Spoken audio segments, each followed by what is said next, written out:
शुक्र है बाबा जी। बाबा जी, आपके समुख हमारी एक अर्ज है। आप फरमाते हैं कि असल शब्द गुरु है। क्या जो संत महात्माओं की या गुरु साहिबान की बानियों में शब्द पढ़ते हैं वो शब्द नहीं है? फिर शब्द क्या है जो गुरु है? प्लीज विस्तार पूर्वक हमें समझाइए।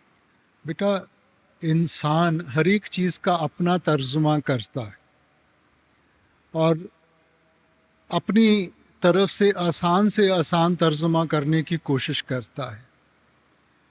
अब जब आपने लफ्ज़ शब्द इस्तेमाल किया है तो कैसे इस्तेमाल किया है? शब्दे उपजे शब्दे भिण से, नामो उपजे नामे भिण से। ठीक है। अब शब्द के जरिए सारी उत्पत्ति पैदा की गई है और शब्द के बगैर यहाँ किसी चीज़ की हस्ती कायम नहीं रह सकती। सो इसलिए शब्द तो वो ताकत है। एक नाम जुग चार उदारे, वो शब्द वो नाम जिसने चारों जुगों को तारा है। अब वो क्या किसी लफ्ज के दायरे में बंद हो सकती है ताकत? जब भी आपने शब्द का जिक्र किया है, कबीर साहब की बानी है, 52 अक्षर लोक तरह सब किछिन माहे, ए अक्षर खिन जाएंगे वो अक्षर इनमें नाहे। और इसी सोच को आगे ले जाते हुए गुरु घर ने फरमाया था, जिस वक्खर को लैन तू आया, राम नाम संतन घर पाया। सो ये जो अखरी लफ्ज है ना, ये समझाने के लिए इस्तेमाल किए गए हैं, मगर जो असल शब्द है वो तो क्रिएटिव पावर है। ये वो ताकत है जिसने सारी सृष्टि को पैदा किया गया है। अब देखो, आप लफ्ज ले लें प्यार का। अब जो आखिरी लफ्ज प्यार है और जो प्यार की ताकत है, वो दो अलग अलग चीजें हैं। लफ्जों का सहारा लिया गया उस ताकत को समझाने के लिए, मगर प्यार प्यार कहने से प्यार का एहसास नहीं होगा। अब जैसे घर में बच्चे का जन्म होता है, माँ बाप नामकरण करते हैं, तो जो भी उनको लफ्ज़ अच्छा लगता है वो बच्चे के साथ जोड़ दिया जाता है। अब जब भी उस लफ्ज़ को दोहराएंगे, उसका ताल्लुक बच्चे के साथ है, तो ध्यान बच्चे की तरफ जाता है ना। मगर दिन में माँ ने बच्चे को कई अलग अलग लफ्ज़ों से पुकारना है। अब अलग अलग लफ्ज़ इस्तेमाल करने के साथ उसका और बच्चे का रिश्ता तो नहीं बदल जाता। लफ्ज़ तो इस्तेमाल किया गया उसकी एक हस्ती जोड़ने के लिए। सो वैसे ही बानी में हमने उसको शब्द कह दिया, हिंदू वेदों शास्त्रों ने उसको नाद कह दिया, मुसलमान भाई साहिबान उसको कलमा कह देते हैं, ईसाई धर्म में उसको वर्ड लोगोस कह दिया गया। सो उसी ताकत को हमें समझाने के लिए, बयान करने के लिए लफ्ज़ों का सहारा लिया गया बेटा। मगर हमने तो अपने आप को ताकत के साथ जोड़ना है, किसी लफ्ज़ के साथ नहीं। अब जो हमारी ग्रंथ पोथियां हैं, ठीक है, अब ये जो जुबानें हैं कब उचारी गई, हम उनकी हिस्ट्री ट्रेस कर सकते हैं, मियाद नियुक्त कर सकते हैं। तो क्या उससे पहले शब्द नहीं था? शब्द तो वो ताकत है जिसने सृष्टि को बनाया था। सो वो किसी एक जुबान के दायरे में बंद नहीं हो सकती, वो तो इन जुबानों से, सभी चीजों से ऊपर है ना। अब ये जो ग्रंथ पोथियां हैं, ये महापुरुषों ने लिखी, ये उनकी जिंदगी का अनुभव है, उनकी जिंदगी का निचोड़ है।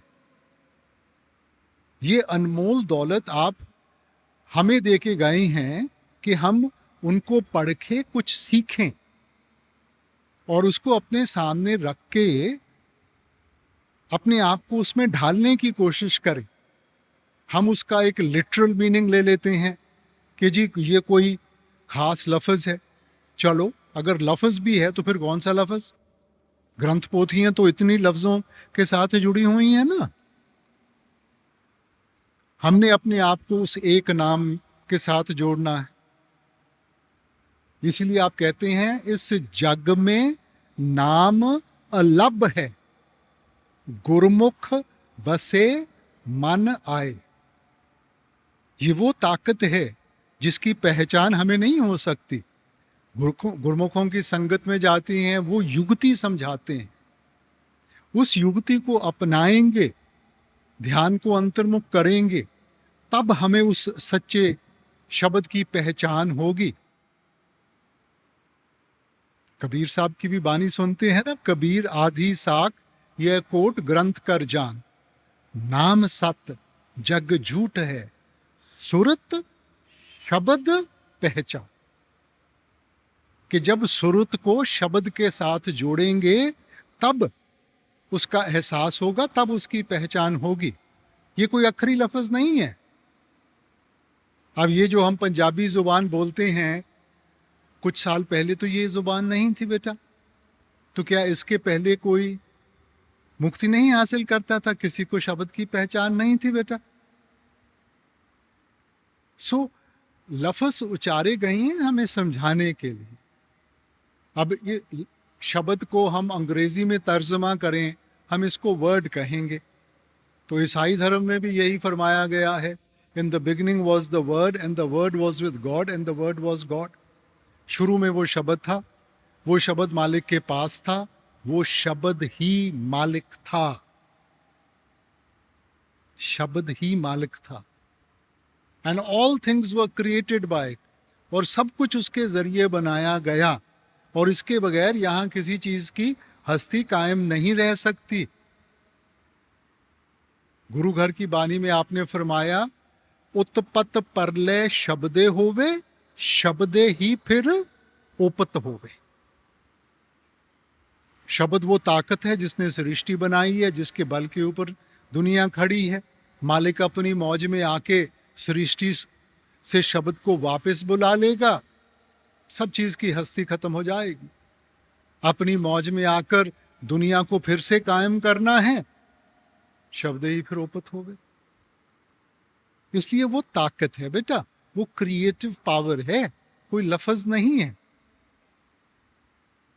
और शब्द ही गुरु है बेटा, शब्द गुरु सुरत तुन चेला। सो जो बाहर का जिस्म है वो तो सिर्फ समझाने के लिए है, सच्चा गुरु तो शब्द है। और शब्द कहाँ है? हमारे अंदर है। इस देही विच नाम निधान है, पाइये गुर के हेत अपार। वो आपके अंदर है, क्योंकि अगर मालिक उसको वापस बुला लेगा, हस्ती खत्म हो जाएगी। नौ निध अमृत प्रभ का नाम, देही में इसका विश्राम।